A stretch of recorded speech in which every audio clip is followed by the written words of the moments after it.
And we are back with another episode of the Golden Ticket Show's college football preview.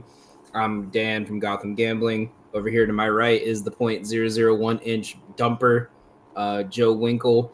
We got the Don down below with me, and you want to talk about it, Don, or are we just not going to talk about it? Nah, because Steve and I are in a bad mood today because of that shit.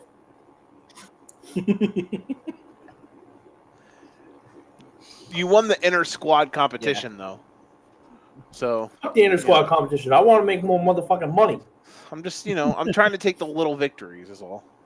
Yeah, because he had one more home run. I don't know, between that and James Wood, was that like .02 inches? No, I think if we do distance, James Wood won that one. But a lot, and as of course we have the man, the myth, the legend, Stevie Fast Breaks in the bottom right here. Fellas, it is time to get into the Big Ten. But before we do that, we once again want to remind everyone that the Fantasy Football Toys for Tot League is starting up soon. You can click that QR code in the I've been served live on air. We have the Toys for Tot drive coming in where you can play against one of us. You could play in the ladies league.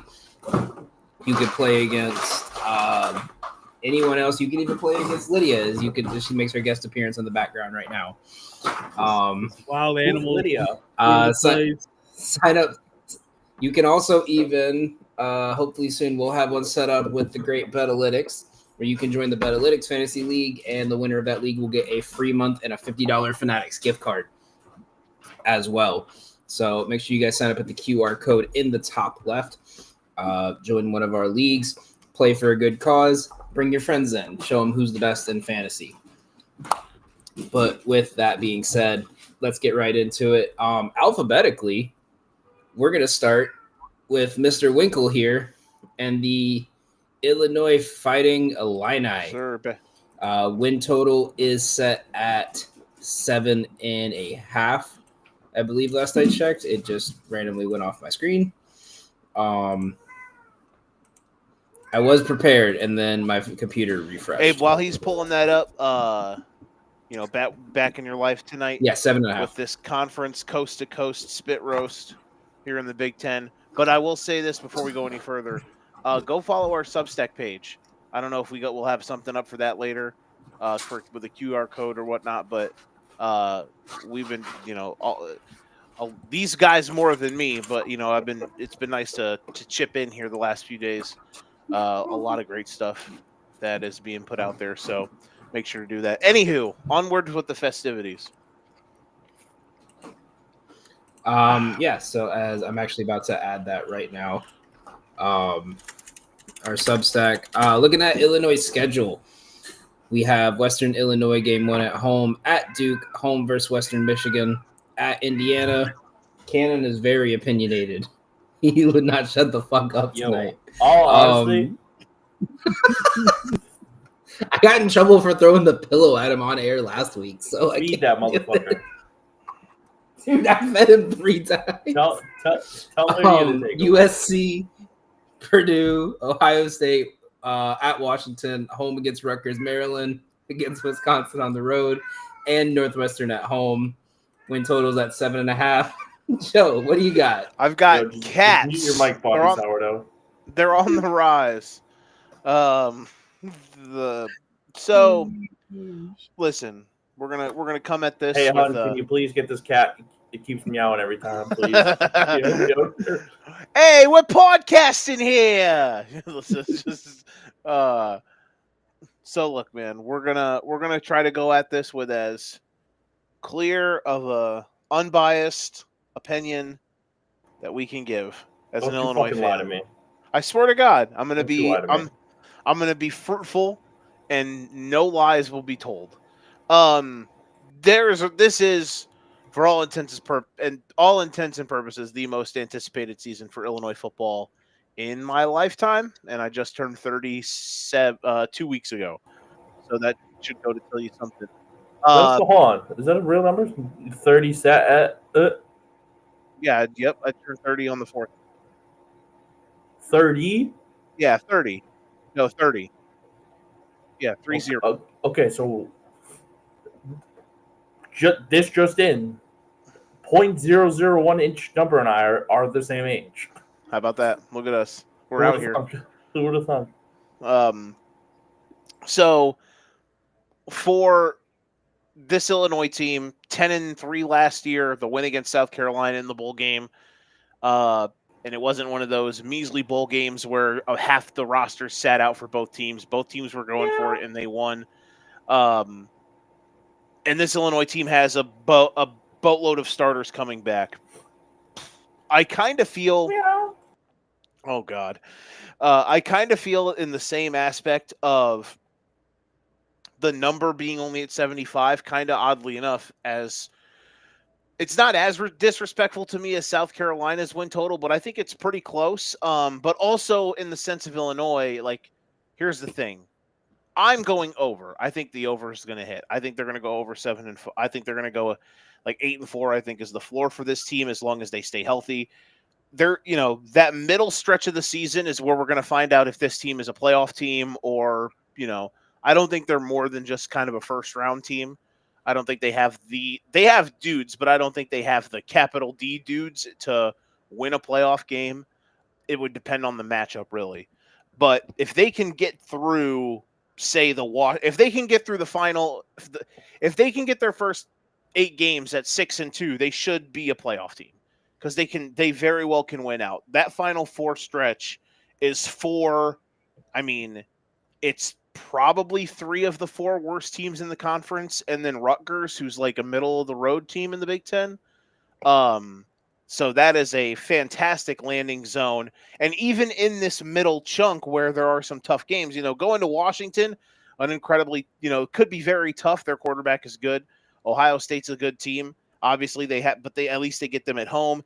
That back-to-back stretch with Indiana and USC is going to be very telling.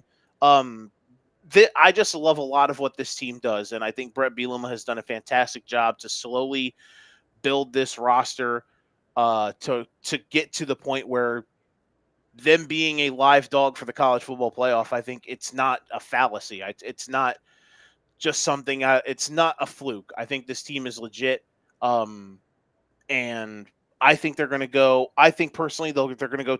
I think they will go 10-2 and get in.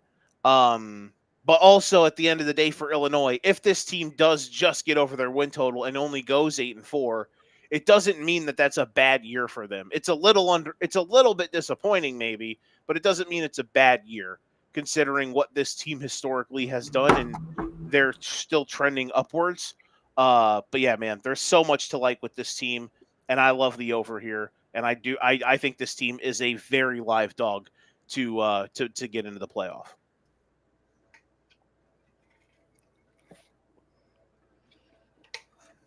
I'm not mad at that. I mean, playoff call is kind of tough, but I'll back the over 8.5.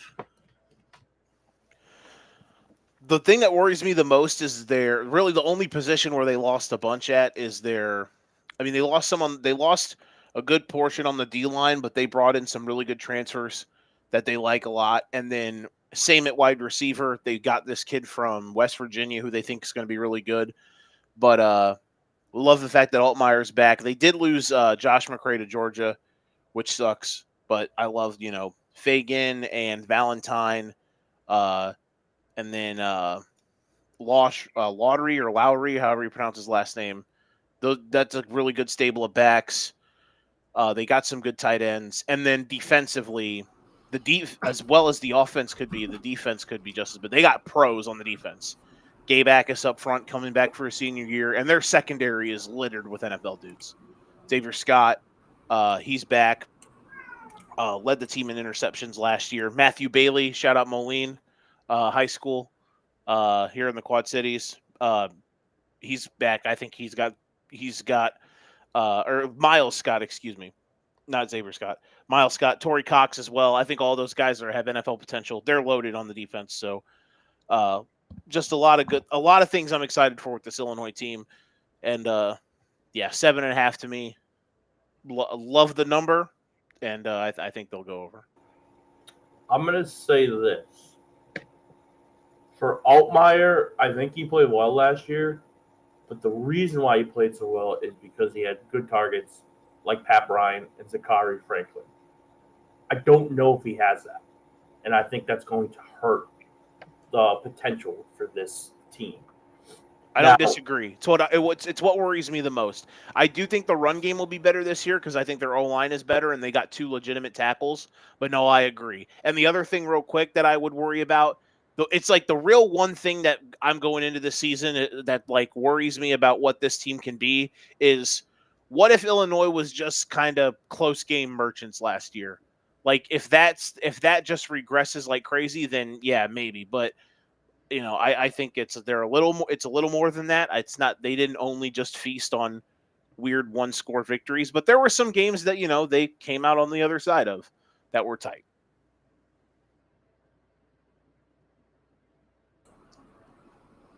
Any other Don was comments? going, but the mute button got him. Good. Okay. I for sure have them losing to Indiana, Ohio State, at Washington, and then at Wisconsin. There's 2 50-50 games in mind, and it's Duke and USC. Those could literally go to make it between 6-6 and 8-4. So that's why I think the line is perfect where it's at. Especially defense, their defense is legit, and it's probably going to be the reason why I think they go 8-4. But there are a lot of things that I have concerns for on the offensive side of the football. I mean, the at Wisconsin pick is intriguing to me because man, that Wisconsin team could be in capital Q quit mode by the time we get to November, late November at that. That team could be like half is already picking out where they're going in the portal, and and all of their coaches have gotten fired. We'll see. Any other final thoughts on the Illini before we move on? Nope. That wasn't as long as I thought it was going to be, so I'm okay with that. Yeah, Joe's working on it. One year for football, he said, "I only have one play; it'll be short," and he took 30 minutes to give it. So we're all in this together. I'm talking about other people in here, not specifically, but you know who you are.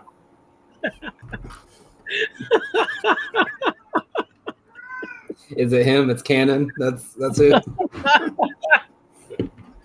It's in that household. He's giving his opinion. He's taking the under. Don't be a hater. Don't be a hater, Danny. Cheer for my happiness. So moving, it wasn't me. It was Cannon. Fuck him too. Moving on to the next team here. Was supposed to do this team, but he fell in love with this team so much he just couldn't make it today. Talk about the Indiana Hoosiers. Win total is set at plus money at 8.5. Looking at their schedule, first 4 games are at home: Old Dominion, Kennesaw State, Indiana State, and Illinois. Road games against Iowa, Oregon, Maryland, Penn State, and Purdue. And home games at versus Michigan State, UCLA, and Wisconsin in the last half of the year. New quarterback, and as of now, Fernando Mendoza is listed as QB1. Can the Hoosiers have another 9+ wins? Absolutely. Oh my Kurt fucking Cignetti. God. Kurt Cignetti. Smoke him if you got him. Smoke him if you got him. Well, this schedule this year is not as friendly to the Hoosiers as it was last year. I like Fernando Mendoza coming in from Cal. The problem I see with this team is they went 1-2 against every team that held them against under 100 rushing yards. So looking at this schedule, I see Iowa being a problem, especially playing at Iowa. They're not beating Oregon. They're not going to beat Penn State at Penn State. So those are the 3 losses off the bat. Now, where we have to start looking where they might slip up, that Illinois game is going to be a toss-up game to me. And if they can beat Illinois, they can get there. Other than that, I mean, looking at their schedule, they avoid playing Ohio State. They avoid no, they play Penn State and Oregon. They avoid Michigan. And they avoid Michigan, who they had a good game against last year. That was one of the teams that held them under 100 rushing yards. They did beat, but Michigan was horrible on the offensive side of the ball, at least throwing the ball. The ceiling for this team to me is 9-3.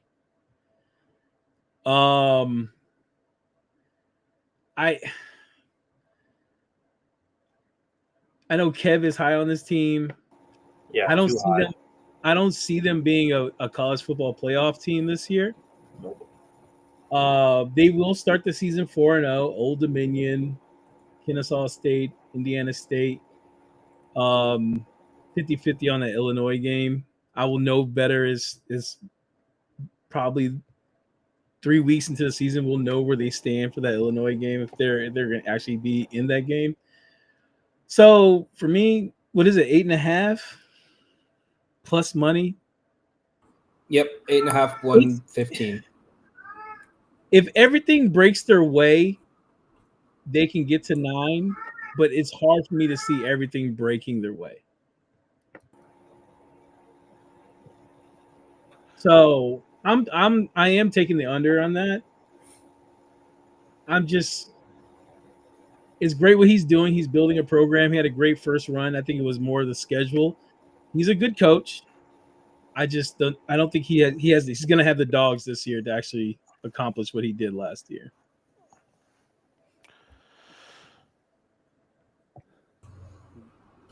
Yeah, I don't think. Yeah, it's tough. It's tough.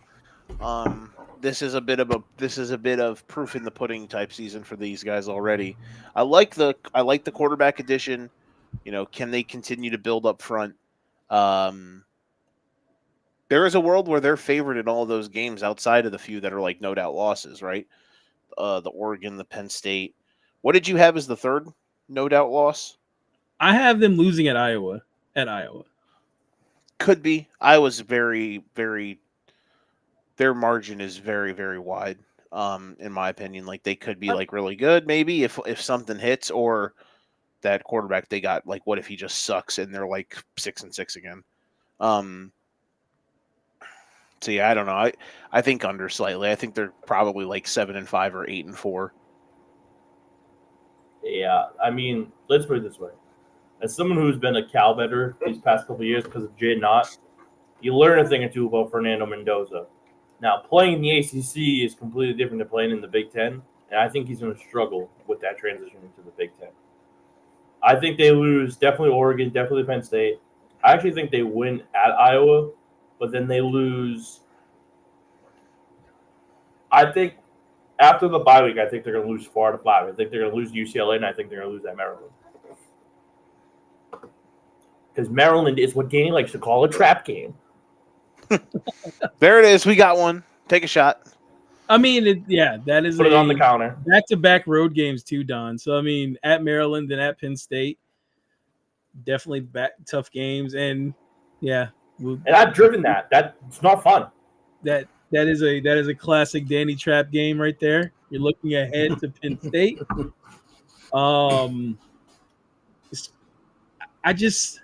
I don't want to buy into. Like, I respect the coach. Like, I'm on this line where I respect what Kurt has done in the programs he's coached at, but you have to be realistic at this point, and it's not a shade on them, but I just don't. Oh no, it is. It is a shame on them. I just- Their offensive line was a big reason why that offense flourished last year. But when they were when they played the better defenses in the conference, let's see, they could have moved the 17, ball like 14, 20 points. Yeah. Beginning of the year, everybody's going to watch Fernando Mendoza have like a touchdown interception ratio of 9-0 and be like, "Oh my God, he's the second coming of Christ! I can't believe it."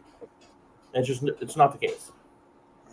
That's why I think that Iowa game is that's where I think they're going to get caught, because the Iowa's defense it's always a question mark about their offense. Remember, they love to kick the ball, so they'll slow them down. They'll put the game in the mud, and it's in Iowa. So luckily, it's their first road game of the year too, after 4 home games to start. And to kind of echo what Dom was saying, I mean that's the second Big Ten game. They play Illinois first, so maybe Illinois even punches in the mouth. There's a good chance that they could drop those 2 games, and if they drop the Illinois game and Iowa game back to back, that right there, then going into Oregon after a bye week, that's actually a tough 3-game stretch there. So yeah, you got to go. You have to go 2-1 in that stretch. Well, yeah, you have to go 2-1 in that stretch and win every game you're favored in to hit the over here. Right. You know what I mean? And it's last year was great, but I just think the magic runs out. There's not going to be a 11-1 season coming this year.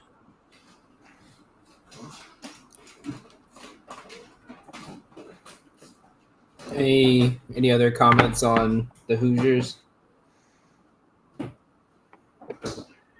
right, and so we'll move over to.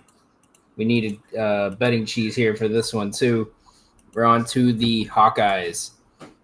Win total is he alive? Do we know? I haven't heard from him in like 3 weeks. Is Benny Cheese alive? I saw him tweet. His killer is tweeting for him. Maintain the once a week tweet.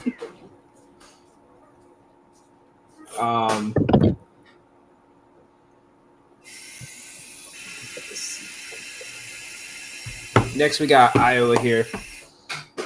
Win total is set at 7.5 plus 135. Looking at they brought in only 8 transfers this year. 2 of them were quarterbacks. Their schedule: Albany, Massachusetts, Indiana, Penn State, Minnesota, Oregon, and Michigan State as home games. On the road versus Iowa State, Rutgers, Wisconsin, and USC and Nebraska. Who got Iowa? What are we looking at for Iowa? I should have Iowa, right? Yeah. Is it me? Mm-hmm. Is it me? Is it not DDP? Yeah, it's you. All right. Iowa Hawkeyes. They bring in Mark Gronowski from South Dakota State. 33 total touchdowns last year, 2,700 passing yards. I think them losing Caleb Johnson's definitely going to hurt. However, Kamari Moulton did wonders with his 83 touches last year. He's going to be their lead back. Sophomore, former 3-star recruit, absolute demon. Wide receiver room's a little shaky. Offensive line is fantastic. Defensively, their defensive line's great. Secondary's good. Linebacker room is going to be where where they have the most problems this year, as they did a lot of things in house this year. Didn't really bring anybody in for the transfer portal from them. I have them at 7-5. This is like the Kirk Ferentz special. This is what they do. They win 7 games, they make a bowl game, and their defense is top 20. This is what they do. I think they win 2 out of their 3 non-cons against Albany and UMass. I have them losing at Iowa State, losing against Indiana, at Wisconsin, versus Penn State, and at USC. I have them finishing 7-5. Someone in here is big on the Badgers. What was the number? Who's that guy? 7.5 was the total. Plus 135. There's a reason why it's plus 135. Under. 7-5 is much more likely than 8-4. They're going to lose to Indiana. They're going to lose to Oregon. They're going to lose to Penn State. They're going to lose to USC. And then, they'll be underdogs at Nebraska. They'll be underdogs probably at home against Indiana. They'll probably be underdogs at Iowa State. 7-5 is much likely. Like 7-5 or worse is more likely than them being 8-4.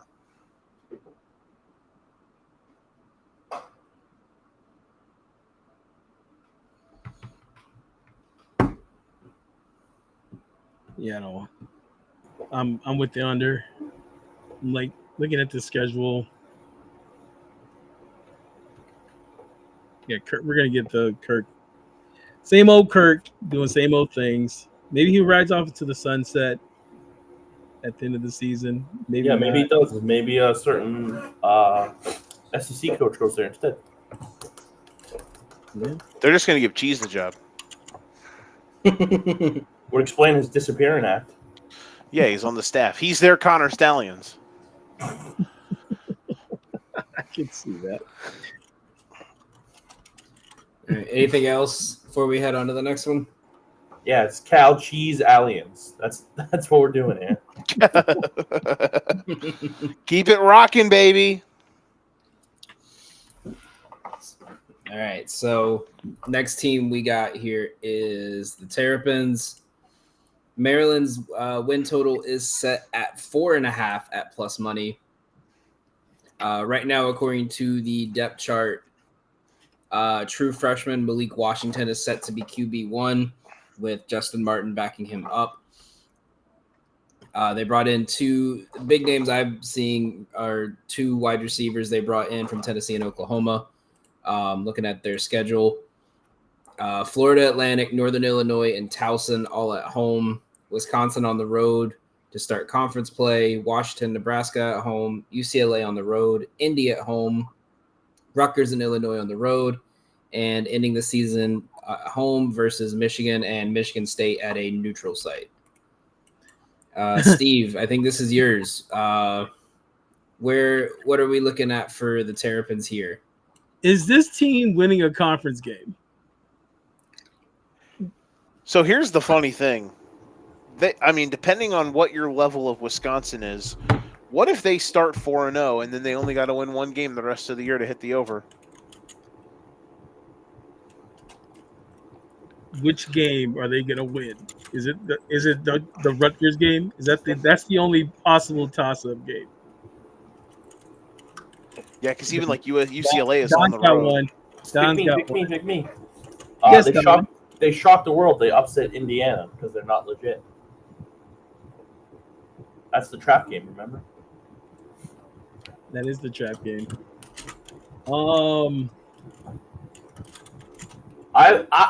Steve, I'll let you know. I have the over. I have 5 and 7. Yeah, 5 and 7. Where do you have them? Who else do you have them beating? Indiana. Who else? The Huskies at home. It's a long trip. My thought exactly, buddy. It's a long trip. That coast to coast. Plus, no one's going to Maryland for a living. I just don't believe in Mike Locksley, man. I just can't.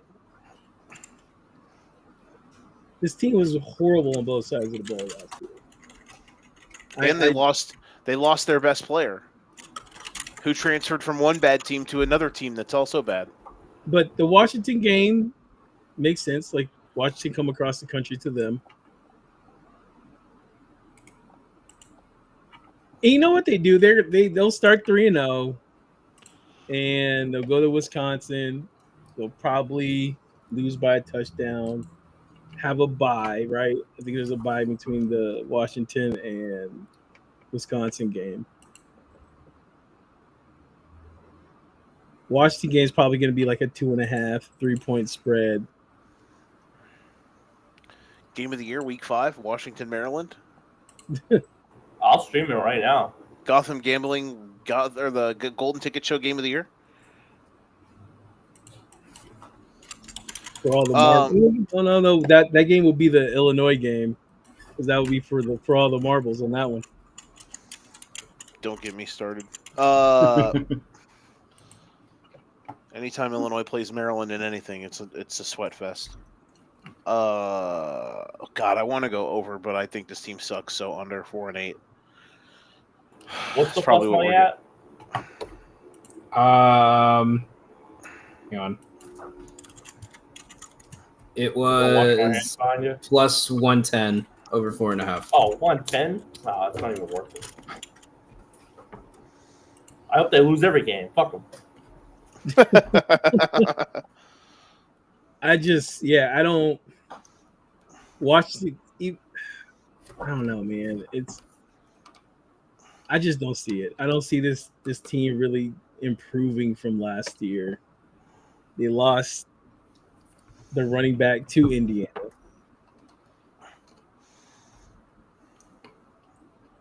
I don't know. No, I'm going under. I don't see improvement from this team, and then I see Mike Locksley getting fired, unless he's got a crazy buyout. I have no idea. Definitely could. that do get in the way. All right. Anything else on the Turtles before we go to the next team? I like Tweddles. No. All right. Going I over like to Turtles. heading over to Michigan State. Looking at Should I skip over Michigan? their. I'm just going off what I had in order. It said Michigan State first. Yeah. Um, Little brother before big brother. It's crazy work. Looking at their depth chart, transfer quarterback from Sacramento State, Elijah Tolliver, I probably fucked that up, is currently listed as QB1. 3 transfers on the offensive line. Huh? Where are you reading this from? by Yeah, the this way? is not the. They got That's their not- quarterback's Aiden Childs. Michigan State? I'm reading Yeah. off this. All right, so this site's definitely fucked up right now. Their It QB. didn't even have Their Aiden Childs QB on the. Their I read it quarterback- wrong. I read it wrong. The QB spot and the RB spot got switched. I was about to That's say. on me. That's their- on me. It got switched. I was like, wait a minute. Like, that's their my fault. quarterback. Their quarterback is the high-level prospect that left Oregon State with their head coach to go to This ju- Michigan State. This just in. Bobby Sourdough can't read. Dun dun dun dun. I think we learned that like 3 months into this show. Come on now. Looking at their schedule, Western Michigan, Boston College, and Youngstown State at home. To start the year, USC and Nebraska on the road, UCLA at home, Indy on the road, Michigan at home, Minnesota on the road, Penn State at home, Iowa on the road, and Maryland at neutral site, and they're going to be playing in Detroit. So more a neutral home game. I believe Joe, you have MSU, right? I do. Look, Win total is Joe, 5.5. What do we got? Joe, before you say it, uh-huh. Danny can't read so bad that he messed up even where Elijah Tolliver went to school. He goes to Sacramento State. That's Cal Poly, buddy. No logo. I'm going off. It says transfer school Sacramento State. Transfer school, FCS Cal Poly. All right, so that one's off. So, all right. I like Jonathan Smith. Rookies. Aiden Childs is he was fine. Bit underwhelming last year. He's incredibly erratic. Was bottom third in Big Ten in completion rate. Bottom third in passing yards, but threw the most picks in the conference last year. Wait, 5.5. you said he's all right? Huh? You said he was all right? No, I said he Aiden was Childs? erratic. Oh, okay. I was like, what? Okay. Yeah, I said he was underwhelming. I thought that Reed. not that I thought Michigan State would blow the Come on, Dan. world on, not yeah. Sorry. Not that Sorry. I thought that they would light the world on fire. I just thought that he would be a little bit better. He was pretty bad, pretty mid, I would say. I don't want to say bad, but he was mid. He was bad. It's okay.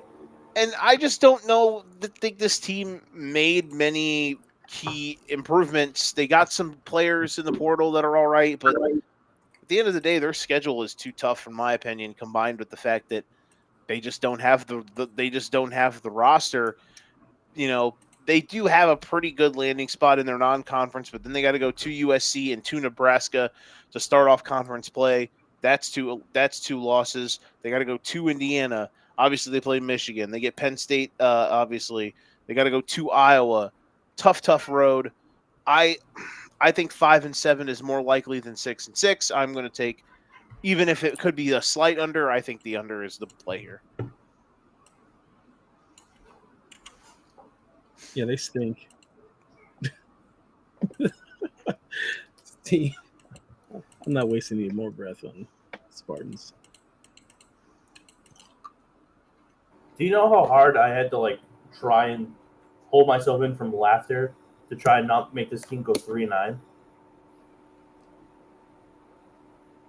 They are definitely a. This could be a bottom falls out type team. I mean, Indiana, Michigan, Minnesota, Penn State, Iowa. They might win the last game of the season against Maryland because their coach is fired. Or they both might have fired coaches. They might have interim coaches facing off in that last Two game. interim coaches at a neutral site the last game of the season. Yeah, but no, Joe, I like. By the way, let's be honest here. Who in their right mind looked at the schedule and goes, Maryland, Michigan State, this should definitely not be on a college campus? I don't know. Where's it being played, Danny? Ford Field. Detroit, Ford Field. So it's a neutral home game for. Bro, that's disrespectful to the MAC who plays their conference championship game there. All right. The granddaddy of them all. Yeah, I don't know who thought that was a good idea. Loser of that game has to play the winner of the MAC championship, and the loser of that one gets relegated to the MAC. No. Whoever wins the MAC is beating. Hey, the loser of that game has to go sit through 4 LIU boys basketball games throughout the course of the season next year. Sign me up. Don't you fucking lie to this chat. I'm telling you, bro, the nacho cheese is cold. Don't get me started about it. Steve's gonna be watching the Flow Sports broadcast. There's just 53 guys, and it's just the entire active roster. All right. Anything else on Little Brother? No, we can start talking about Big Brother. All right. Looking at the Wolverines, freshman quarterback Bryce Underwood listed as QB1. Did I get that correct on? Actually, I'm not sure. I need to wait and see because Between him and Keene? I have a weird feeling that Mikey Keene is going to end up starting in the beginning of the year, and Bryce Underwood takes control after the bye going into Wisconsin. Yeah, didn't they bring in two transfer quarterbacks? So they brought in Mikey Keene, and then they brought in Garcia, who's down on the depth chart. He's not doing any good. Yeah, it did make me raise my eyebrow when I saw the transfers coming in, and I'm like, is Bryce the guy, or they're just holding him off for a year? I think what they're gonna. We can't forget Chase Herbstreit, QB5 might make a move. I don't even have him on this roster. No idea who that guy is. It's Kirk Herbstreit's son. He's definitely a retro. He's not gonna be on the active roster this year. I think this offense is better. I think what we'll see is Mikey Keene will strive. I think he'll struggle against Oklahoma and Nebraska, and that's when they make the change. Because I think what happens is I think that they go 3-1 going into the bye. I think they'll lose at Nebraska. They'll lose at USC, and then they're going to lose the matchup against Ohio State this year. With it being at home, you would think if it's Bryce, you would think that they have a really good shot. I'm curious to see what we're going to get out of Bryce. I think they play New Mexico week 1. I think they're going to split, and then I think they're going to trust Mikey Keene for a little bit. But Mikey Keene's known to get hurt. So the second he gets hurt, it's Bryce's show. And This offensive unit, I just think the thing that's holding it back is it doesn't have a legit number one target. Samaj Morgan could be it. But other than that, they don't have a legit number one target. The offensive line is all right, not the greatest, but their whole defense is just top notch. Wink Martindale has done a fine job. They have a bunch of guys coming back.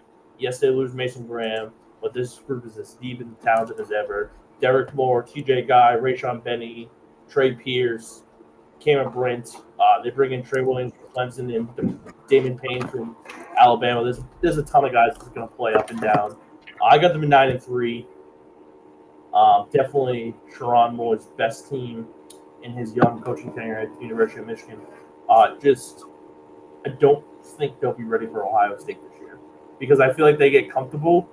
They've gotten comfortable because, like last year, they were the underdog, and they kind of used that to their advantage. This year, I don't think that'll be the case, and I think Ohio State will remember what happened and will take care of business. But I had them at 9-3. I think 9-3. Yeah. What games? You said Oklahoma, USC, and Ohio State. I got them beating Oklahoma. That won't be a toss-up. But I have at Nebraska, at USC, Ohio State. And what's the number? Ain't it like 6.5? 7.5, I thought. 8.5. 8.5. Jesus, that's some tax. That is big brand tax. At minus That is 160. big brand tax on the. So actually, I on might want to switch one. We'll go 8-4 and take the under. What's the under? Is the under at least plus 130? Plus 135. Steven. I mean, if you had them losing to Nebraska, Like, I think Oklahoma's a toss-up. I think they could. I mean, after that, right? Oklahoma's a toss-up, but like I think they'll roll over Wisconsin. Washington, if it was at Washington, different story. I just don't see where the losses come in. I think Oklahoma's the only chance to get that fourth loss tonight. That's the thing. After that game Jesus Christ. After that game at USC, it is a runway to the Ohio State game. Because Washington, they'll be like feisty, but you get them at home. Michigan State sucks. Purdue, maybe the worst team in FBS. Northwestern. I mean, listen, Northwestern is, depends on the day. With them, depends on the year. Maryland, we already talked about them being a disaster. So, God, if it was 8, I would take it and be like 8 and 4 pushes. Can I get to 8 wins? I think they can get to 8 wins for sure. Fuck it, over. Let's ride. We pay the tax. I think if they start playing the quarterback game and flip flopping, that might hurt him. But Underwood should play snap one. Don't get cute.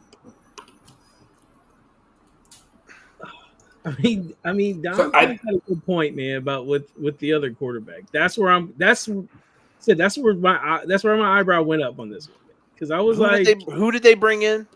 Because I should know this, but who is it that they brought in? Keene from UCF and Fresno State. Yeah, play Underwood. A kid Snap call. Again, they should play Underwood 100%. Sharon Moore is going to do the thing where be like, well, this young whippersnapper needs to earn it. Give the ball to Mikey. I think if he does do that, I think they get to that matchup against Oklahoma. He struggles, and then they just say, okay, we're going to hand the keys over. I'm telling you right now, there's a chance that Michigan opens up as like a 9.5-point favorite against Oklahoma. I will hammer that number with Oklahoma. If Keene's playing, or even if it's Underwood? Even if it, because it would probably like the only way they would be that big of a number is if Underwood plays week 1 and he goes off. even though it's Well, a shitty team they play. Well, if Underwood plays week 1, right, that'll be his first collegiate road game at Norman, which is a tough place to play, no matter what. Right, Steve? We've never played Do you want to take a guess at what the spread is right now? They have a line for that that. game. No, it is a tough place to play, and that's a tough road game, man. Off the cuff, in a like we talked about the Big 12, man. Oklahoma is looking for a bounce back this season, and winning against Michigan teased their season off beautifully. So, You want to guess what the line is? They have one up right now on DraftKings and FanDuel. what, 7.5? College is weird. If this was an NFL game, it would be like 1.5 Michigan. But since it's college, I'm gonna say it's like 6.5. 6.5 Michigan. Yeah. It is -2.5 Oklahoma right now. Ugh. Okay. 95% of the money. It opened at Pick'em, and 90% of the money went on Oklahoma immediately and kicked it to -2.5. I don't like that at all.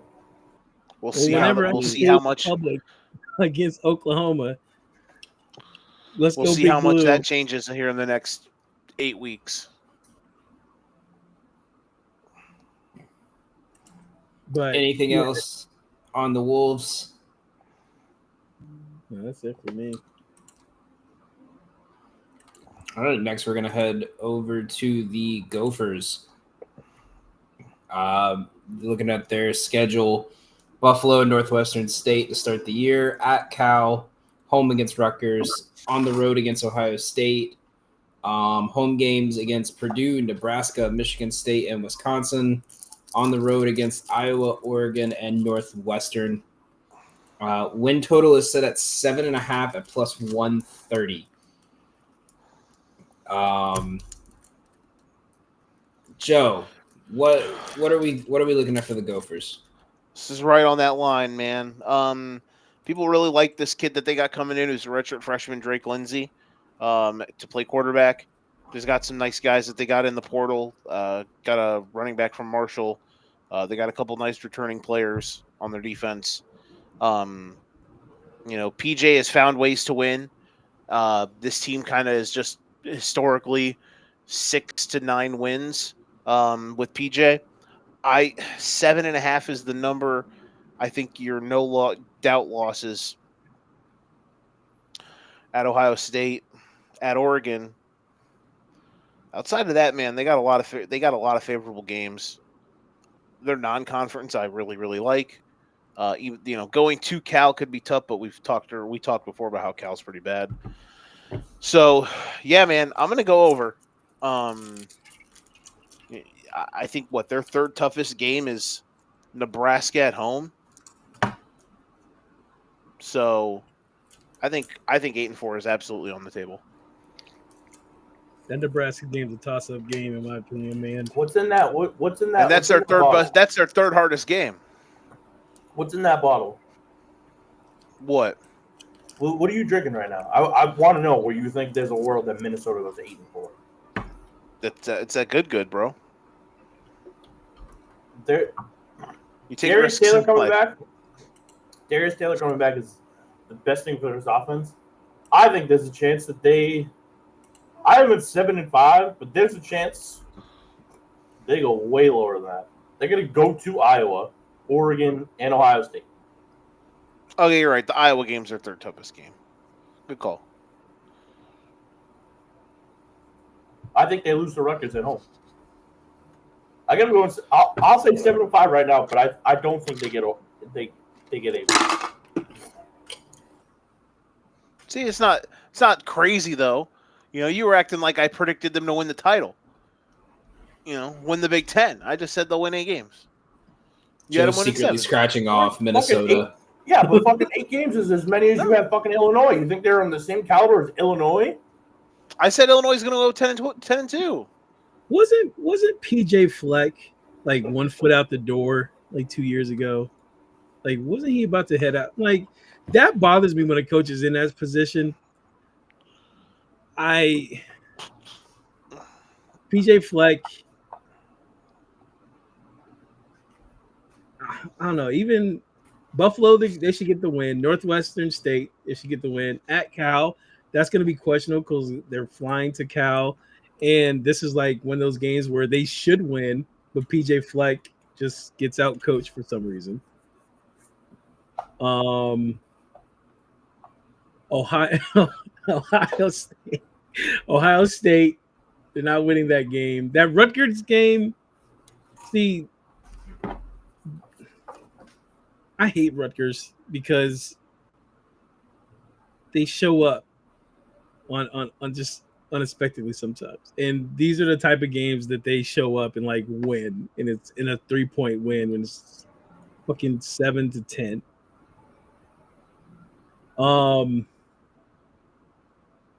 Yeah, I don't see them getting over.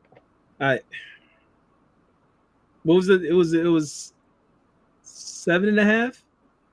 Danny? Mm-hmm. Yeah, 7.5 plus 130.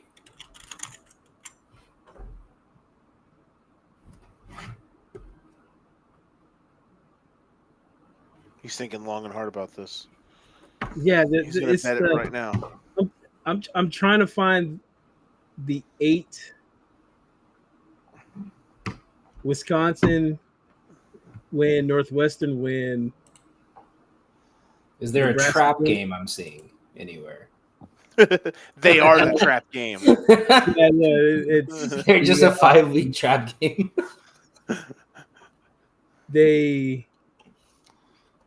Yeah, I don't know, man. I'm staying away from this one. I don't trust PJ Fleck anymore. That's fine. Don't worry. I hear all about how great of a coach PJ Fleck is during football season. My head coach is obsessed with him. Does your head coach wear a suit and tie like he does? Mm-hmm. Not during the game, but everywhere else, yes. I mean, if you're okay with just winning 7-8 games, PJ Fleck's your guy. Like, it's not. They're never going to be better than that. You want to be bowl eligible? Bring him in. Yeah, like he's not going to wow you, but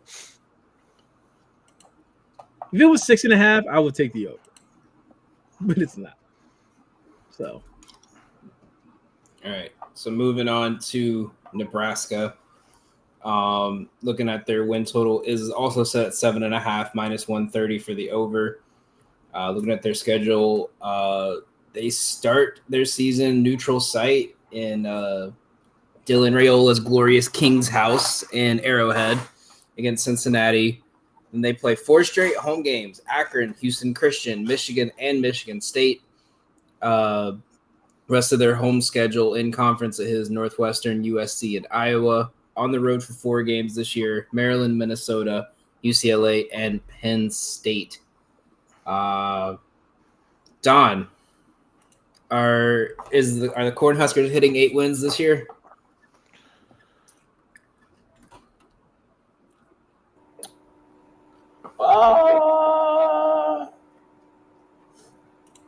I think they go just under 7-5.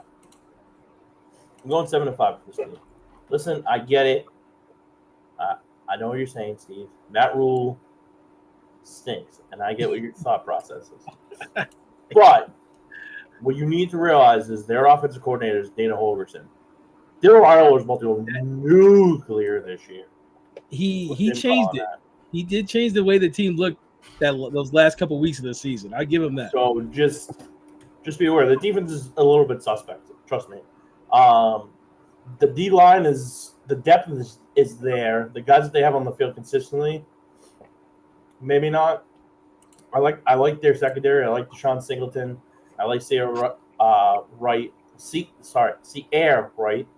Marquise Buford Jr. Mario Buford. I think defensively they're fine in their 3-3-5 scheme. Offensive line looks good. Only bringing 1 transfer in. It's Elijah. Appreciate the right tackle from Alabama, but he's been stuck in a log jam. So hopefully Nebraska can unlock that potential that he has there. Dante Dowdle going to Oregon definitely hurts them, but Emmett Johnson's a very much suitable replacement for them. The junior is going to be their lead back, probably get about 40% of the touches. I think they win 7 games. I think there's a world where, Steven, you're going to call me crazy. I think there's a world where they start off 6-0 and then they lose 4 out of their last 5. I think there's a world they beat Michigan at home. They get Michigan State. They beat Maryland. They beat Minnesota. They get ready for USC. They're pumped up. Trap spot Northwestern. They lose to UCLA. They lose to Penn State, and they lose against Iowa. I think they go 7-5. Start off really, really hot. So 7 in a row and then 5 losses. Six in a row, and then they lose 4 out of their last 5. That's my thought process. So you have them losing Cincy week 1 or week 0, And then winning. Winning 6 Yeah, in a row. you said 7. Winning. There's 7 games there Nope. between he said Cincy and Minnesota. He said winning 6 in a row. Yeah, and then so you have them right. That gets Cincy, Akron, Houston Christian, Michigan, Michigan State, Maryland, and then you said they beat Minnesota too, right? Oh, huh. So I got them at 8-4. Never mind. They do get the 8 wins. I can't do math. Steve, 8-4. Danny's right. I'll apologize. I take back half of what I said about you earlier. I can't lose you to do math. I also have 8-4. This is a.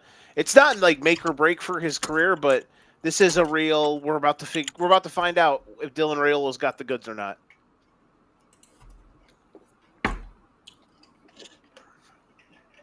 I'm Because if he staying does away. got the man. goods, I 8-4 should I be don't, incredibly. I don't like Matt Rule. Congratulations if you're bowl eligible back-to-back years, buddy. Here's a clap for you. Congratulations. I'm moving on, man. I'm not. I don't like him, man. Like, something about Matt Rule just pisses me off. Dana, I like him. When he came to the team, I was like, okay, he's gonna be the next head coach. I want you to know, when I lived in North Carolina and he was the coach of the Panthers, there were literally like sports columnists that were like, we can't put a finger on why we don't like him, but we don't. Like, same thing. They were just like, he just seems like an asshole. Was their theory? It's just, yeah,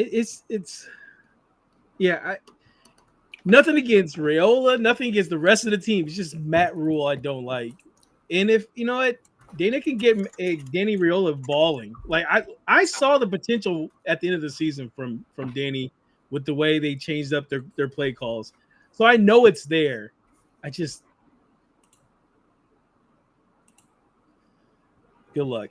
Good luck. Believe in Raiola, baby.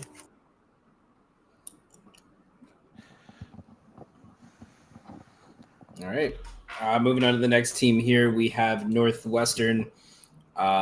Win total is set at 3.5. Ew. Plus money is on the under.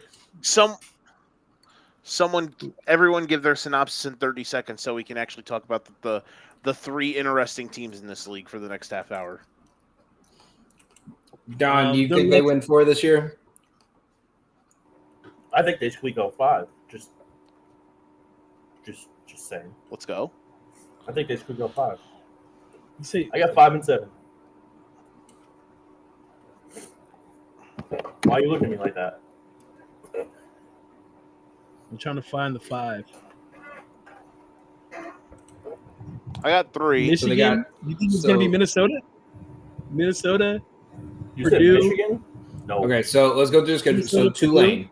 Is everyone Loss. saying a loss at Tulane? Loss. Western Illinois. Win. Home against Oregon. Loss. Home against UCLA. Win. Home against UL Monroe. Win. 3-2. All right. At Penn State. Loss. 3-3. Win. Undefeated. Fuck up. 12-0. Pat It's Fitzgerald. not even Pat Fitzgerald. I know, but just the ghost of Pat Fitzgerald. Home against Purdue. That's a win. At Nebraska. At Nebraska, Yeah. that's a trap game for Nebraska. It's a win for Northwestern. 5-3. Trademark. And then just the last 4 games are all Trademark. losses. Trademark trap game. Listen, people forget. Moving on. Next. Hold All on, right. hold on, gonna real say- quick. He knows my opinion on Preston Stone. Yes, really quick. People are fucking really dogging my guy Preston Stone. He's a fucking dude, and he's gonna make sure that they win at least 5 games. And then he's gonna get drafted in the 7th round and be fucking Quinn Ewers' backup.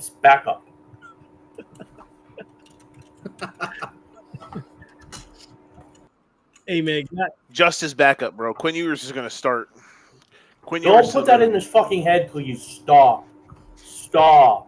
Quinn, I mean, where were don't you get in my in head. week? It's Where were When's you? the, when's the last time a Texas quarterback was starting for multiple years in the league? Vince Young, but he had Jeff Fisher as coach, bro. Like that's a loss off the bat, bro. You're never gonna get better than 7-7, 8-8 with Jeff Fisher. That was peak.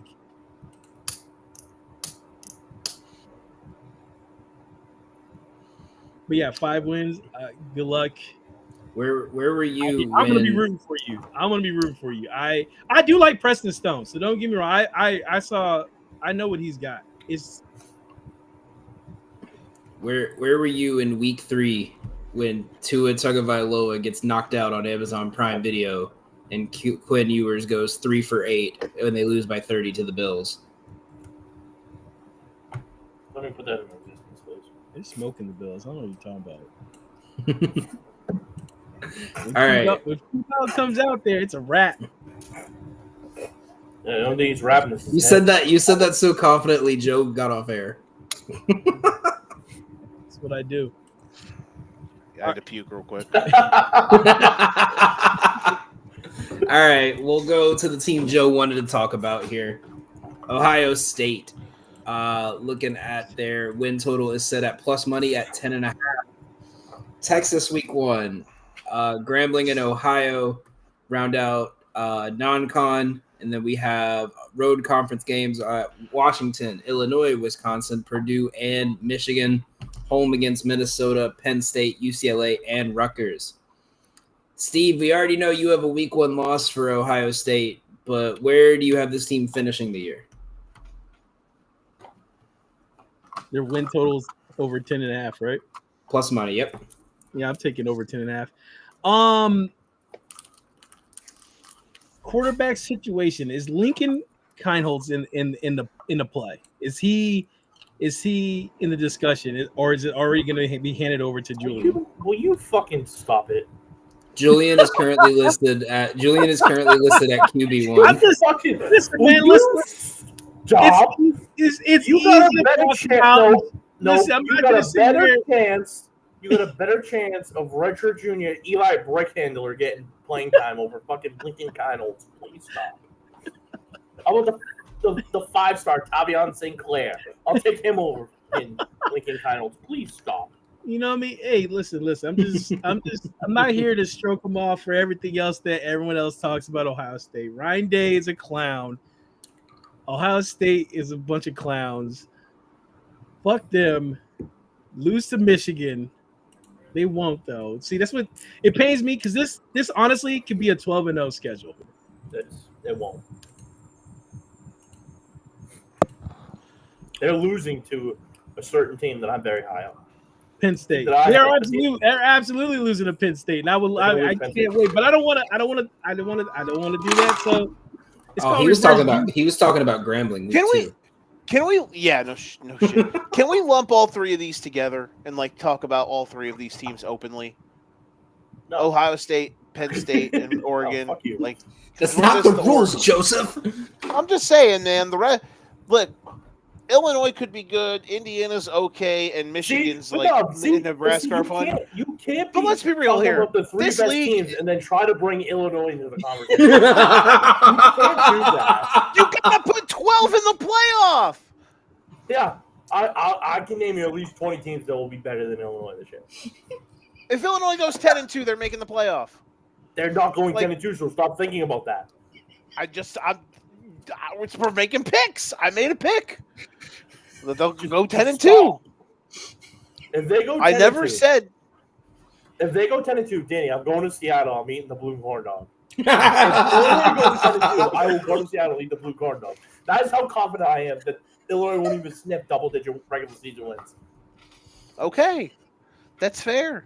Maybe the Illini basketball team starts off 10-2 in their first 12. Sure, we can have a discussion for that later. But just stop trying to bring Illinois here. Next thing you know, you're gonna say they're gonna try and compete to be in the Big Ten championship game. Get out of here. No, there's a. This is there the is- most Don's exploded since I brought up B War on our last baseball show. Don't you fucking start. Listen, man. Just because Illinois' RWC plus or whatever is, you know, Well, here you go. Don. I'm Here gonna you go. crash Here you go, Don. They all bringing back, Illinois is bringing back the most production of all the Big Ten teams. Okay, And okay. Let's pause. Do they have Jeremiah Smith? no, Do they Of have course not. do they have Nick Singleton or Katron Allen? no. Don't want to hear it. Don't want to hear it. Stop. Talking about production. Dude, are you kidding me? They lose two of their top receivers. They're bringing back the most production because Luke Atmeyer is their not quarterback again. Is Luke Atmeyer better than Drew Aller? I mean, Don't, Joe, I'm not asking you because I know your biased answer. Don't fucking start. no, I don't think he's better than. I don't think he's better than Drew Aller. But okay. Are we okay? I opened the door here, so I'm just gonna walk. You through it. did. You Joe's did. No, about to- I'm Joe's not about gonna to say. I'm not gonna say. ask- Joe Allmeyer's better was than about to Aller. say. Joe was about to say. No, Is this I'm the not. same No, no. space, guys? No. No. Hold on. Does Illinois have the best player in college football on defense? You know, Caleb Downs. No, they do not, right? No, Downs is savage. We're done, yeah. But Don, football is a team sport. All right. Okay. Why'd this come back to Illinois, man? I wasn't even trying to bring Illinois into this at You all. lumped them in. Hold on. No, You I said, didn't. Let's talk about the three teams, and then you go, No, with because here Illinois, I was trying to- you Oregon, cut me and off you before the point I was gonna slipped make. in you slipped them in there, like we No. weren't gonna notice God that. damn though. it! You slipped Fuck. it in there like Joe. You slipped it in there like No, we were having a I'll conversation slip with the bar, something. and Give there me was something 20. going in my drink. That's what you do. We call that the Illinois. I slipped Illinois. I slipped Illinois in there like Conor McGregor slipped into those DMs with that one weird R&B artist. Listen, man. Huh? Azalea Banks, gross. Yeah. Listen. No, the point I was trying to make was this is the sentence I was good. This is the statement I was gonna say. Was Illinois they could be good in like a fringe quote unquote playoff team. Indiana could be good again. Michigan and Nebraska are both good, are both solid teams. But there is a fucking canyon-sized gap from the top three teams in this league and then everybody else, no matter what the records are. Like, Why don't you I say think it the first time instead of just bring it up? that's what I was trying to get at. Y'all murdered me. Listen, hey man, it's. I was trying to take y'all on the journey, and y'all Listen, said yeah, no. all I know is If you started Hey. with any other team and then with Yeah. Illinois, we would have 100%. went one ear out the other for us. Exactly. We wouldn't have 100%. said If anything. you started with you could have started with, I would have even you could have started with Nebraska. In my mind, would be like, okay, where's he going with this? Like, yeah. It's just let's put it this way. I blame Danny here because Danny has put it in my head about how irrational you are with certain topics. So that's immediately I'm my not. mind went. I'm not So I blame irrational. Danny. I blame Danny. Wait till he starts talking about Caleb Williams, and you'll see. Listen, I blame Danny. It's all Danny's fault. here. I might have Joe's strong because opinions, but I'm NFL's gonna never- come around. Joe's gonna be like, listen, in the NFC, you got the Lions, you got the Eagles, and the Bears, and then the. Well, Yeah, I bro. mean, Bears are the third best team in the NFC, bro. Right now, no. God, no. Well, no. I'm kidding. He was about to do it. He was about no. to do it. No, I'm not irrational. It's not even rage baiting; it's monologue. Danny. No, it's all listen, gonna be right. Danny put it in my head. I blame Danny. back on track. Ohio State. Let's talk about their offense. Julian Sand is their starting quarterback, Steve. No Lincoln Kienholz, no Tavion St. Clair, no Mason Maggs, no Will Howard because he's playing for Pittsburgh, the Joe, Steelers. I want to say real quick, Joe, it was not your fault he reacted like that because he was already hot when Steve did I comment. know. But I'm awake again. We sat through 60 minutes of a couple of sprinkles of, oh, maybe this team's fun. And now we're actually talking about the teams that matter in this conference. So I'm awake and alive right now. Here's the thing. Hold on. We still have one more team in this conference that I'm a little high on, but we'll get to that in a second. No, there's 3 teams. Like literally the next 3 teams. I'm here. Like, all right, I'm up. All right, I'm ready. I'll end it. I'm taking the over, Danny, on Ohio State win total. Here, this is what I'm curious. How, yes, Sain's going to start, and I know y'all were bullshitting or whatever, but what if he's just kind of average? Or do we think he's actually, legit? That's why I posed the question about Lincoln. The only thing, we're not talking about guys named Lincoln, first of all. The only thing that makes me think that he won't be good is, so this all is going to, we're going to see it live and in hand week 1 against Texas. If he balls out against Texas, he's legit. If he struggles, there's going to be question marks. There's going to be, did he transfer for the wrong team? Did he transfer the wrong season? There's going to be a lot of things being said about Julian Sand. This is the perfect time for him to shut everybody up. I think what people aren't talking about, yes, they have Jeremiah Smith on offense, but them getting C.J. Donaldson from West Virginia completely changes the complexion of that offense, especially losing guys like Travion Henderson and Quinshon Judkins. Rest in peace to you in your NFL career. But I'm curious to see how this Ohio State offense looks in week 1. It's going to be the tell sign. I have them going 10-2 for one reason only. They're going to lose to Penn State. And I think the week before they take on Wisconsin, and Wisconsin is going to catch them by surprise in a classic Danny Trap game. And I think they finish 10-2. I think they make the Big Ten title game. Man, but I don't think I don't think they're going to win. I want that Kool-Aid you're drinking for Wisconsin, man, because I think Wisconsin's gonna suck.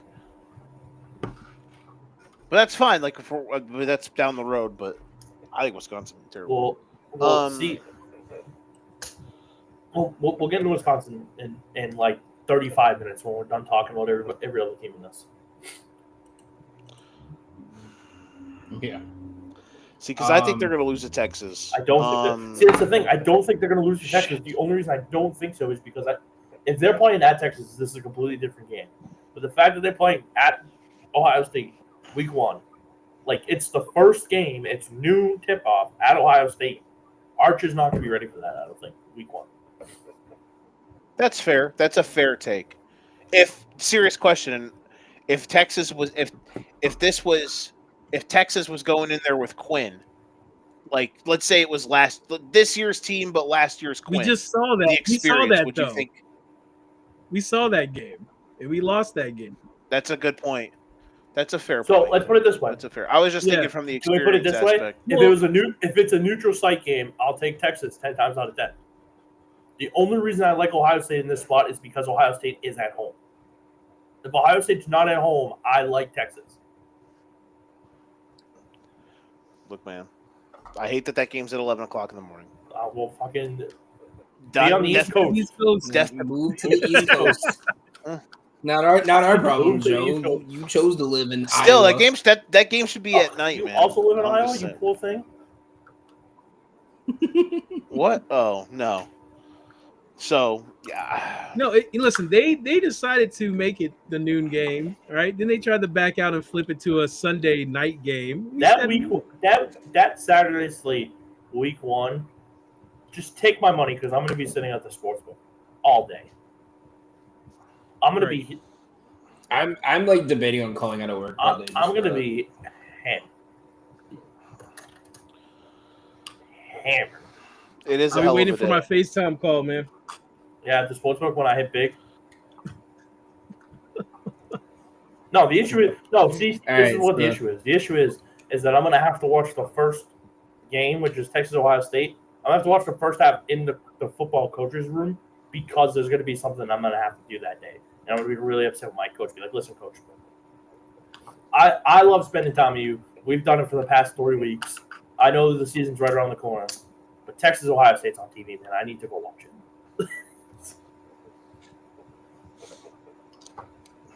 All right, so let's move on to the The Ducks. third best team in the conference. I agree. Oregon's win total is also at 10.5 at plus money right now.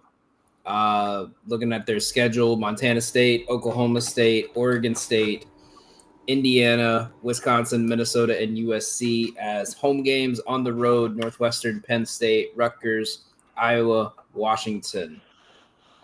Joe, where Oregon Not went 13-0 Not last just- year, I hold on, think. not just Joe. Joe clumped it all together. Now it's the three of us. Blame Joe. Joe clumped these next 3 teams together. No, it's yeah, absolutely. As we should. Look, if Oregon played anybody else last year in the quarters, would they have won? Probably. Hot take. I don't know. Just ran into a buzzsaw there. This is a Dan Lanning. What do you got in your bag season? Because if Dan Lanning is everything that I think he is, this team's going to roll out of bed and they're going to be just fine. They'll win 10 games. They'll go to the playoff again, and they'll be a legitimate threat. Because now we get to find out what their player development is like. They've murdered recruiting, like in a good way, over the last few years. They've killed it in the portal. But now they have to lean on some of their player development. They don't have the returning experience. I think their schedule is very favorable. They don't have to play Ohio State. They got to go to Penn State, which will be tough. And that's a game that's probably the only game I would not even probably, I will say for sure that is the only game on their schedule that they will be underdogs in. I will say 10.5 is tough because there are some of those trademark trap games on their schedule, but I'll go over. Let's ride. I'm a Dan Lanning guy. My question, it has nothing to do with Dan Lanning. You trust Dante Moore That's because I don't disagree with you at all. Like Dante Moore, like there's a world where he's not good, and then all of a sudden this is a very rocky roller. This is a very rickety this roller. is how I feel about Malachi Nelson. And hate to compare the two of them because they're two different people, but if Dante Moore was as good as people think he is, they wouldn't have gone out last year to get Dylan Gabriel. That's a fantastic take. So that's where I have the problem there. And I think they have 3 tough road games. Penn State, going down there is going to suck. Even with the bye, going to Iowa is not going to be fun. And then at Washington, they always struggle with. I've been going 9-3, missing the Big Ten championship game. Ooh, 9-3. Oregon to miss the playoff at plus money, probably. Because 9-3 ain't getting you in, especially with this schedule. They go 9-3, they're not a playoff. It's a week out of conference. The only thing that's saving them from potentially being 10-2 is the fact that I'm super high on my guy Hughes, kid coming from Tulane. Yeah. Other than that, I'm not high on this offense as a whole. I think this is going to be a very run-heavy team, and maybe they control the clock. But I'm not big on Dante Moore. The fact that I have Dante Moore winning 9 games is blasphemy.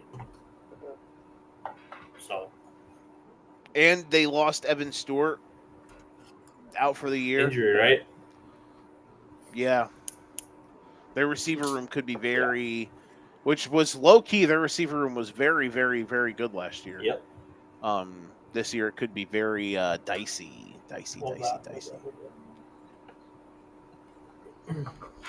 Steve? Any comments? Yeah, I mean, what you said about Dante is right. It's he's the worst quarterback Oregon's had in the past 3 years now. I'd go a little further. Well, I'm going with more of their current success right now and just kind of. Actually, now that I think about it, has Dan Lanning had a new quarterback every year that he's been head coach? No, because he had Knicks Yeah, for Nick's 2 years. Okay, I couldn't remember if Nick's first year was before Dan Lanning. I think Knicks' first year was with Dan. Okay. Him and Lanning got Okay. there together. Oh, either. So, yeah. And their win total is 10.5. Yep.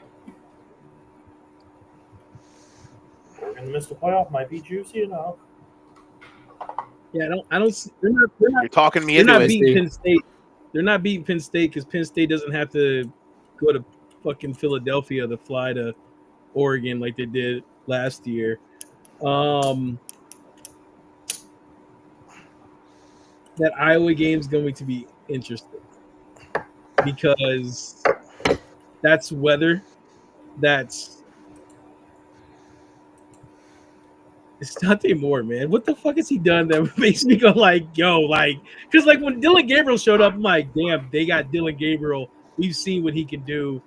There wasn't a question of his capabilities. Like, Well, now I think about it, you can kind of make the same argument for Julian Saint.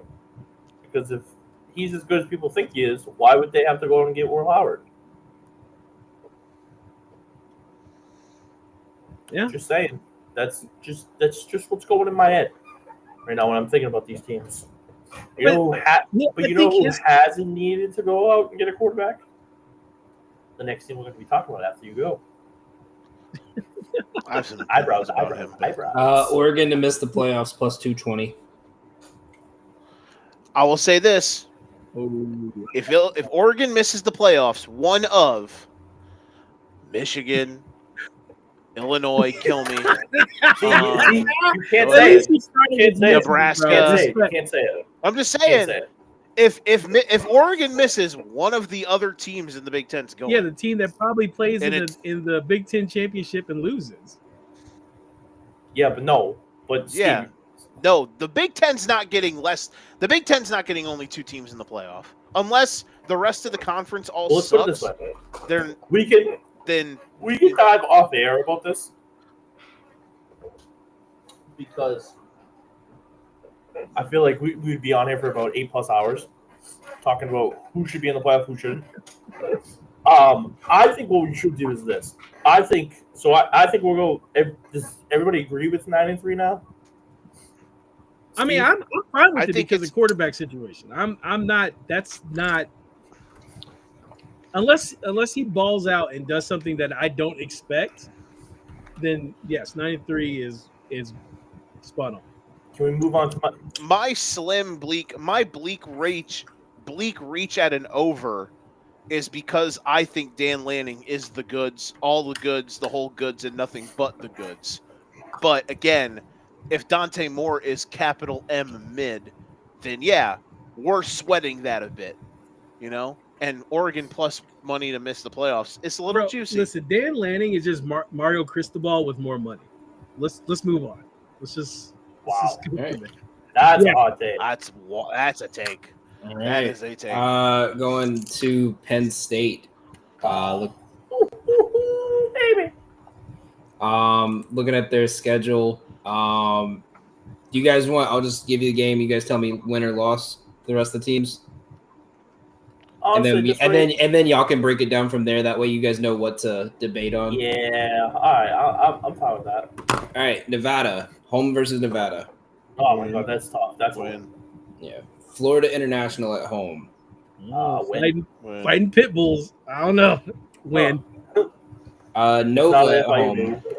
Villanova, they have a football team. Win. Win. Tom Thibodeau is going to be the new head coach there. Oregon. Of the Villanova football Yeah. team. You're just going to see everyone diving like Josh Hart does for every play. The same 11 guys Yeah, play the offense and defense. defense. They all go both It's gonna ways. be like that South Park scene when You'd be an incredible high school football coach. yeah.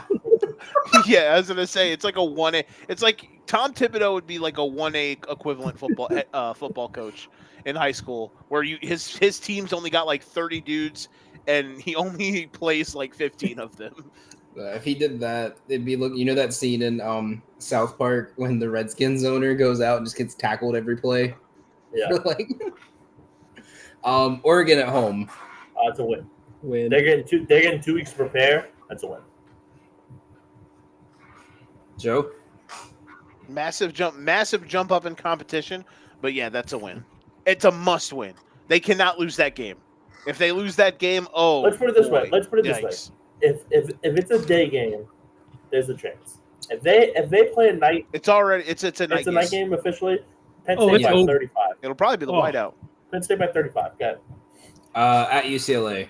This is a 50-50 spot for me at UCLA. That's a tough little go around. Wait, dare you say it? It's a Trademark. Nope, because they played Trap game. Northwestern the next game after that. So it's technically It's not. not it's not a trap. It's a letdown. Yeah, letdown spot. okay. Yeah, letdown spot. Fine. Don't got to be. So all technologically technical. I'll say loss for that one. For now. Home versus Northwestern. Just move on. Next. Yeah. At Iowa. This is so they lose one of at Iowa and then at the other team that I think that they could potentially lose to, just because I think they'll take them too lightly. I'll say win against Iowa right now, and then I'll get the look on Joe's face when I give them that second loss that I think they could lose to. You guys both wins against Iowa. Yeah. At Ohio State. That's a win. James Franklin finally cashes me out. Beats Ohio State. Please, this is the last time I'm betting on them. I'm already betting. I don't care what I the think spread is. I'm betting on Penn State. My strategy for that game is I'm going to wait till they score an early touchdown and get Ohio State. When they always give you the boost for that game on FanDuel and stuff. Yeah. I'll wait till like Penn State has like a really good first quarter, and then I'll take Ohio State money line at plus money, and watch like the reality set in. You're ready to lose, man. James Franklin's getting over that hump. Joe. Unbelievable. I probably would, if I'm just looking at it, because I'm not going to say they're going to go 12-0. It's the only game I'd have them lose. All right, well, you're college, so next. Home against Indiana. That's a win. At Michigan State. That's a win. Home versus Nebraska. That's a win. Unbelievable. Wow. I think we'll see. Here's the thing. And this is why I'm going to say this. I think they lose to Rutgers because it's a look ahead spot because they're going to get ready to play in the Big Ten title game no matter what. And then what I think happens is they go on the Ohio State run where they just wipe the floor with everybody that they play the rest of the season. So you think Penn? If you were putting money on the table today, you would put Penn State to win the title. I have Penn State to win the title. Correct. Yes. Yeah. Okay. Penn State is my. That's already in the Correct. bankroll. I'm with it. This is also the guy who also bet Ohio State the second that they got Will Howard in the transfer portal. Just saying. Third year in a row, a third Big Ten team finally wins one. And the third year in a row, Shout a out to us first year Midwest folk. coach wins national title. Yeah. I have them at 10-2, just because I didn't want to put them at 12-0. Are they? Is it 10.5 or 9.5? Out of that. Oh, way over. I got 10.5 plus 125. Ooh. Nah, see, because you get better odds for them to win the Big Ten and the national title. Yeah, there's better ways to bet it, but I would say over just because that's what we're doing here. But there are definitely better ways to bet that. It's now or never, right? Like this is their best chance they'll ever have to win the Big Ten. This is the year. If they don't win it this year, James Franklin's not the guy for you. I'm not even thinking like winning the title, but you got to win the Big Ten. I think You got to they be. stick with James no matter what. I think you're. you're drinking the they love coaches like Joe Paterno type of Kool-Aid where they just keep them around for years and years and years. My thought process in that regard is like when it comes to winning the championship or not, I don't know, like who they could run into somebody in the playoff, right? Like maybe Texas could be really good and they get beat by them, or I haven't really looked into Notre Dame much, so I don't know. That's I think they match up well with Texas personally. And I think so too. It's just like I'm not gonna be like, oh, you suck if you lose in the. Even though like Drew Aller annoys the hell out of me, because even though what Notre Dame did last year was very impressive, and I think they were very deserving to make the championship game, Penn State really fumbled the ball there in that game, considering that Aller was very bad. Again, another reason they have an extreme chip on their shoulder, and they're bringing their big three back in Aller, Singleton, and Katrada Allen. Do they have enough juice? I mean, to win the title, do they have a non-running back offensive superstar that can do like? Do they have anything to what are they going to replace Tyler Warren's productivity with? For once in the history of my life, will they have one decent wide receiver that actually looks like an NFL player? They brought in the. Excuse me. Penn State's had guys like Allen Robinson and Chris Godwin. I know. I know. Recently. My apologies. You're right. Tyler Warren's up there. Danny, you're about to say a wide receiver, right? Was it Syracuse? Yeah, they brought their top 3 wide receivers on the depth chart right now are all transfers. Kyron Hudson from USC, Devontae Ross from Troy, and Traber Pena from Syracuse. I like Pena. Their wide receiver room was not good last year, and I think this is an upgrade. It strengthens that part, that one of the weakest part of their teams from last year. So yeah, I think there's improvement, Joe. And Drew Aller's play against Notre Dame, that second half was a guy trying to make a 14-point play. And he's forcing the ball. Then also that one interception, I think it was like a miscommunication between the wide receiver and the quarterback. I still give Drew Aller the nod, man. Yeah, he has enough wow moments where it's like, oh, I'm not gonna quit him, but he just annoys me.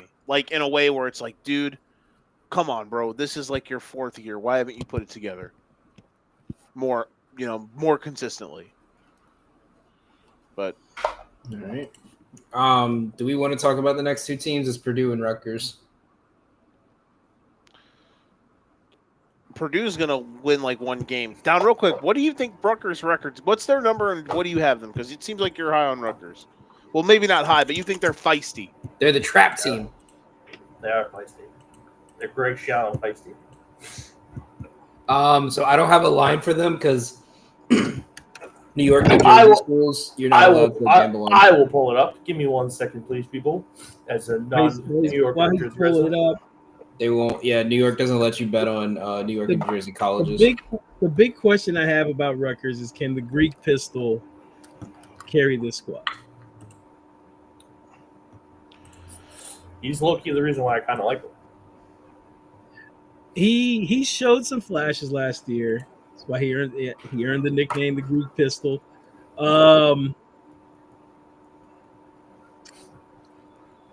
Defense needs to step up. They were, looking up these stats. They were 0-5 if they gave up more than 24 points last season. So go ahead. The issue for this team is that Kyle Monagai was such a beast for them. Absolute bell cow. And now you have 3 guys that are going to be a quote-unquote fucking running back committee room that just kind of dampers the mood a little bit. Rutgers' line right now is over 5.5, with it being at 144. So I had them over. I just had them going 6-6. Nothing crazy. Just 6-6. I had them going 6-6. I like their offensive line. They bring up a ton of guys back. I think their defense is a lot better this year, especially because they went heavy in the portal. D-line, Bradley Weaver, Eric O'Neill, Doug Blue, Eli, big names that they added there. The linebacker coach probably their weakest, and then their defensive backroom has probably the best names of all time. Let's see: Jet Elad, Bo Masco, Jacoby Henderson, Al Shahid Salam, Chris Jones, Cam Miller, Koch Sanders, Sage Clogs. Shout out Massachusetts own Jesse O'Fury. Like they have some talent there. So I just have them going 6-6. Nothing crazy. Who with Ohio, Miami, Ohio, Norfolk State, Minnesota, Maryland, and Penn State. Maryland and Penn State. Did you have them beating Oregon? Bless you. Oregon, no. Okay, so Ohio State, Penn State's the upset win at home. Last game of this season. Okay. Worth a flyer. 66 flyer. They gave Purdue their one conference win.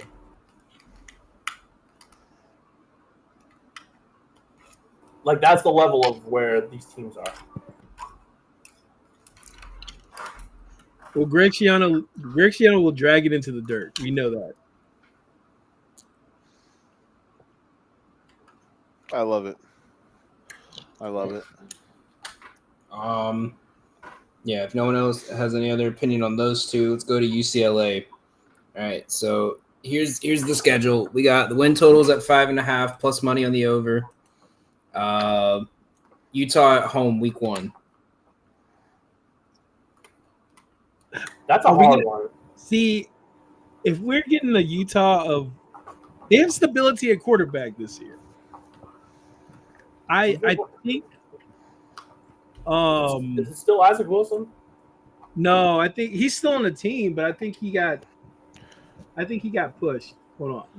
It's gonna be Cam Rising, bro. What are you talking about? Devin Dampier is listed as QB1. That's the kid from New Mexico. Right? Or New Mexico? So yeah. Cam Rising. The dude who was like college football 25's like goated player. No, Cam Rising medically retired last year. Yeah, it's Cam Rising, bro. Cam Rising is going to start. Kyle Whittingham said it in his press conference. They'll roll him out in the wheelchair and everything. UNLV at UNLV after that game. That should be a win. Home against New Mexico. That should be a win. At Northwestern. That's a win. Penn State at home. Actually, I have them losing at Northwestern. Sorry. Because then I have them beating Penn State at home. But that could easily flip. At Michigan State. I have that as a loss just because they go to Michigan State. And it's a 12 o'clock kickoff. Yeah. 9 a.m. Then we'll be ready for that. Home against Maryland. Win. Steve Joe Yellowgree. Yeah. At Indiana. Wayne. Fuck Kurt Cignetti. I smoke them through the filter, bro. What's their number? What's their number here? 5.5. I had them at 7-5. I like that over. Nico time, baby. God, they're a wild card. They're a wild card. I'll go over 6. They should go 6-6. Yeah. I mean, I like Deshaun Foster. Deshaun Foster is changing the aura around that team, man. I don't think it's gonna be crazy, but he's creating an identity there, and I'm giving him time. With Nico on the team, would you say 7 wins? He got some big. He got a big upset in that one, which would be great for the program. Holy crap! They beat Penn State Penn State ends up on their way to the Big Ten championship, that's huge for the program. Also, don't forget they got a new offensive coordinator, former Pittsburgh quarterback, and he was also the co-offensive coordinator and quarterback coach of Indiana last year, Tino Sunzeri. So a little bit of juice for that game there. You have them losing to Nebraska. No, I have to beat Nebraska. Their 5 losses I have: Utah, Northwestern, Michigan State, Ohio State, USC.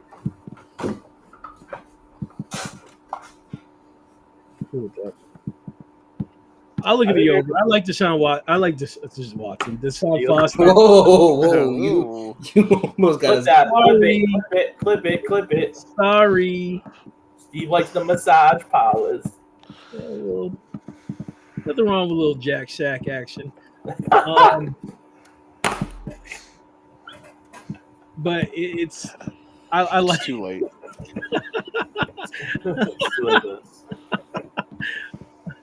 Yeah, I'll take the over on the Bruins, man.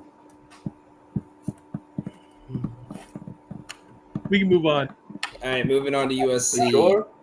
Yeah, So, should we address this little Jack Shack action? Comment. You know, No, we're not. This is a family show. I feel like he's just opening up because Kev's not here to make fun of him. Because Kev would have been like, "Yep, 800%." 800%. That's my friend. All right, moving on to USC. Win total set at 7.5. Missouri State, Georgia Southern, first 2 games. 2 wins. Yeah, well, first we got to address that Lincoln Riley's coming to the season on the hot seat. correct. I agree with you. He's got to get some wins. So we go ahead and hop into this. I'm curious what you guys have for USC this year. I have them at 7-5 just because I like Jaden Maivia at quarterback, and I think their defense is also a lot better than they were last year, especially getting DeAnton Lynn back as their defensive coordinator. Yeah, like even them continuing to take like small steps forward, right? Mhm. Like their defense went from absolutely abhorrent to bad to now if it goes from bad to like average, hey, we're still moving forward, baby. Joe, something you mentioned for another team as far as like having those one score game wins. They had 5 1-score game losses last year. So Yeah. there's gonna be some kind of progression on that half. They did bring in a new kicker from UNLV. I think it was all Mountain West. That might change something for them. They might end up getting those ones that might flip into their advantage on some of these.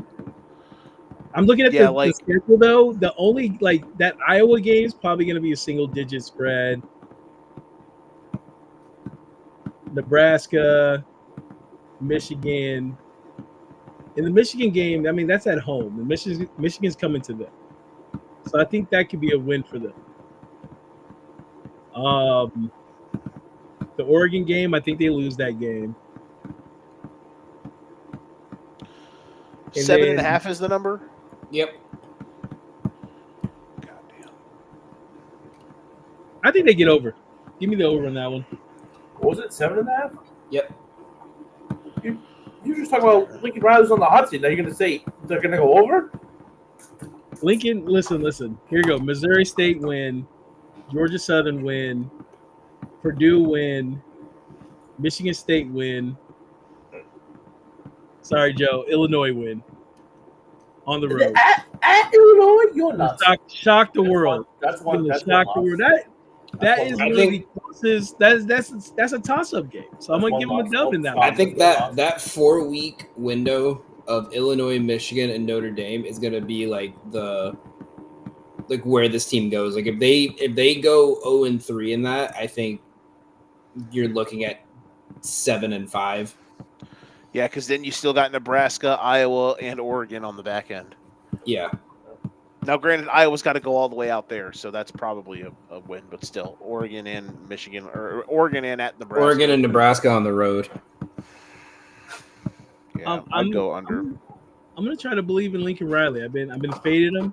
It's been working. I'm gonna go the opposite way on this one. Steve has this is his charity case pick. That's actually yes. That's a good way to put it. That is a great way to put it, man. All right, you want to move on? The Huskies. The Huskies. Win total is plus money at 5.5. Can this team be goal they're eligible? going bowling. They're going bowling. Jed Fish, I like him as a head coach. Who's their quarterback? Desmond Williams. Damon Williams, yeah. Damon Williams. Dude. That bowl game was impressive. And then they brought in the wide receiver from Penn State. Was that? No, that's not really saying much for them. But I mean, they lose their defensive coordinator.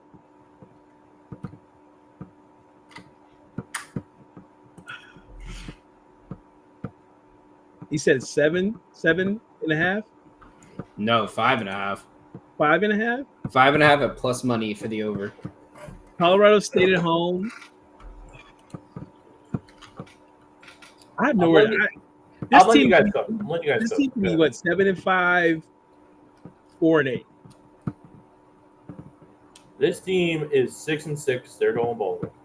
Give me the over. Colorado State, UC Davis, Rutgers, Illinois. Sorry, Joe. Purdue, Oregon.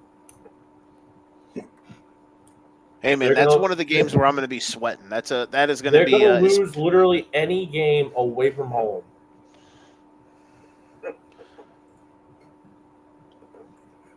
Yeah, especially all their road games except one. All their road games except for one are in conference are all Wisconsin or more far east. So Damon Williams Jr. stud, Jonah Coleman in the backfield stud, Denzel Boston, Omari Evans wide receivers will be very good for them. I'm very excited about that. Their O-line's a little suspect. Defensively, they're just what they do. Their DBs are solid. Everson's Prysock being the big name coming back. Waiting for a guy like Alex McLaughlin to keep going for them. Takario Davis coming in from Arizona. CJ Christian coming in from the Florida International Pitbulls. I think they should have a better showing defensively this year. I think 6-6 is fine for Jed Fish in the second season. All right. And then moving on to Wisconsin, also at 5.5 at plus money, brought in 3 transfer quarterbacks this year. Over. I think Wisconsin's a disaster, so I'm going under, and I think Luke Fickell's going to get fired during the season. You don't know about Vinny Anthony II and Tretch Kikahuna. That's your problem. Those 2 receivers are studs. They're going to be big time for them. Their running back by committee room is definitely going to hurt them for sure. Tawi Walker, definitely losing instincts. Darion Dupree as a true sophomore is probably going to end up getting the bulk of their carries towards the end of it. Cade Giacomelli, Dylan Jones, guys that will be fighting for time there. Tucker Ashcraft's a solid tight end for them. I think their offensive line solid as you lose 2 starters, including Jack Nelson to the NFL. But you have 3 out of the 4. The pipeline for talent is ready to step into these roles. It appears that they can trust Kevin Haywood, the former 4-star. He's now a sophomore, to take over left tackle. They can stay solid, perform at a high level. I like this new look offense to have a chance. Defensively, I think their D-line is solid. I think they're good in the secondary. Linebacker is a little bit shaky. But I have them at 7-5, and here's why. Miami, Ohio, Middle Tennessee, that's 2. Alabama, not a chance. I'm not that dumb. Maryland, yes. Michigan, no. Home versus Iowa, yes. At Oregon, no. Home versus Washington, yes. They'll lose it at Indiana. They'll lose at Minnesota. They're going to beat Illinois at home. And then the surprise of the year, they're going to beat the Ohio State Buckeyes at home, 75.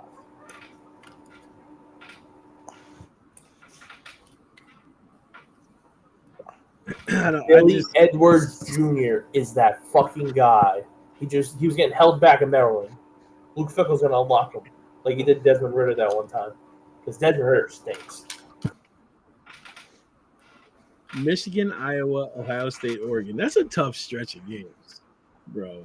And you're saying with no 2-2 in that stretch? That's a tough. I see 1-3 in that spot.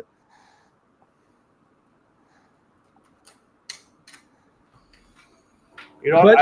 I hope. There. You know what? I hope for your sake that when you get into bed tonight and you avoid just barely stubbing your big toe, you get into your bed, you roll over, and you go, "Oh, this feels great." And all of a sudden, you turn over, and then your neck just locks up, and you get stuck. Clipping that. You're an evil man, Don.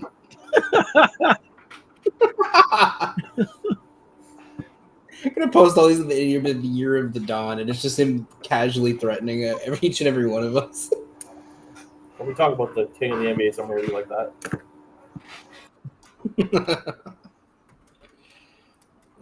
All right. Any other opinions on the Badgers? I'll give them 6-6. I'll give them the over 5.5, but that's all I want, Steve. Just get in my fucking hole. Get in my hole. Y'all are crazy. Jesus Christ. Y'all are crazy, man. I cannot.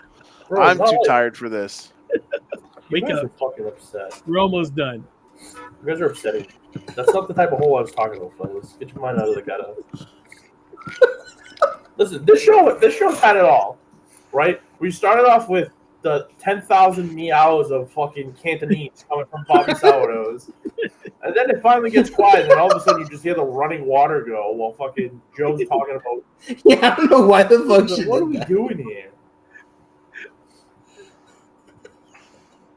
She said, I want to fill the water filter up. I was like, for who? No one's drinking water in the next 2 hours. You're going to sleep and the animals are going with you. I'm drinking it. Oh man. All right, Luke. You know what's funny? The cat's sitting right there. You can't see him scream, but he's just glaring at me right now. Fuck you, pussy. Hang on. Don't. Oh, whoa! You gotta clip that. That was full Danny ass crack right there, fellas. Boy. And it's live on the air. This is the asshole. Live on the air. Oh, get that thing away. What an ugly piece of garbage. I think Lydia's still watching right now. So She's about to run out here and beat the brakes off of Danny while thinking she's beating up you. Good. You made me do this. This is your fault. Why do you have a show in this goddamn time? I'm sick of him. Who the fuck is Bobby Sourdough? I'm motherfucking legend. All right. Any other final takes on the Big Ten? Claims to make before the season starts? No. Penn State, Big Ten title. Let's go. I believe in The you, basketball- James Franklin. One more time. Men's basketball will be more fun to watch than football in this conference. Probably. The All-Star game will be decided by a home run derby.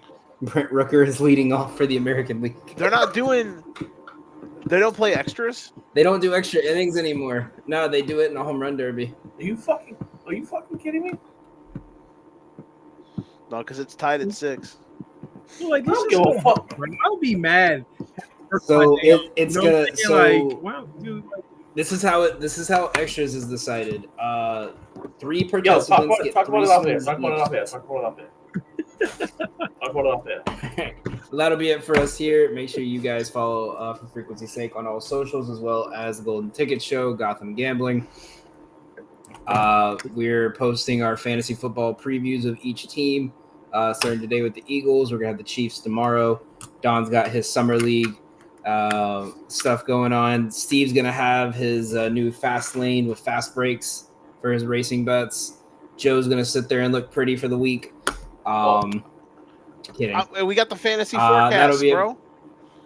Praise Dale, raise hell, baby.